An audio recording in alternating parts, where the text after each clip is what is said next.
ज्या शेतकऱ्यांचं पीक कर्ज थकीत आहे त्यांना खात्यातून पैसे काढण्यास अडचणी येत असल्याचा प्रकार सावनेरमध्ये समोर आलाय।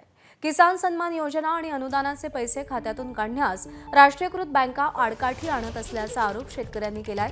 तर थकीत कर्जाच्या नावावर शेतकऱ्यांच्या बचत खात्यातून कर्ज खात्यामध्ये परस्पर पैसे वळवल्याचा आरोपही शेतकऱ्यांनी केलाय। मी नामदेव शेंबेकर। मी 5 वर्षाआधी कर्ज घेतलेले होतं। 250 झाड आहे माझ्याकडे आणि 5 वर्षानंतर बी बगीचा आलेले नाही माझा।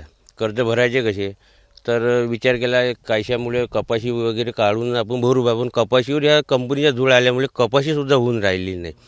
आणि मग आता बँकेतून नोटीस बँकेवाल्याने आमच्या केस टाकले कोर्टातली नोटीस येऊन राहिलेली आहे। आता आम्ही कर्ज भरा की आत्महत्या करा, आमच्याकडे 2 पर्याय आहे। पैसे जे येतात तुमचे नुकसान भरपाईचे अतिवृष्टीचे ते बँकवाले घेऊन घेतात। हे त्यांनी आमचं खातं जे असते ते लॉक केलेलं आहे, पैसे निघतच नाही।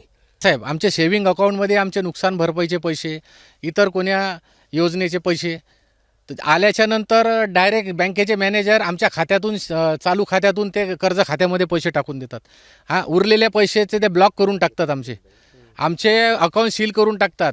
आणि आम्ही विचारलं की बुवा तुम्ही साहेब आम्हाला पैसे का देत नाही? कोणाचा मुलगा बिमार असतो, कोणाची मुलगी बिमार असते, पत्नी बिमार असते, दवाखान्यात अकाउंटमधले पैसे नाही काढू देत नाही। साहेब तुमचं अकाउंट बंद झाला, अगोदर तुम्ही ते पैसे भरा म्हणते आमचे लोनचे, त्याच्यानंतर ते पैसे काढा। सर मी नरेंद्र ढिमोले, माझ्या इकडे 5.5 एकर शेती आहे आणि पूर्ण संत्रा आहे।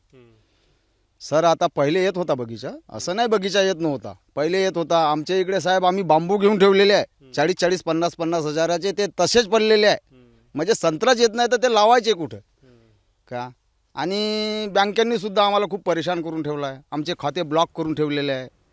आम्हाला कोर्टाचे 2-2, 3-3 नोटीस आलेले आहे। एबीपी माझा, उघडा डोळे बघा नीट।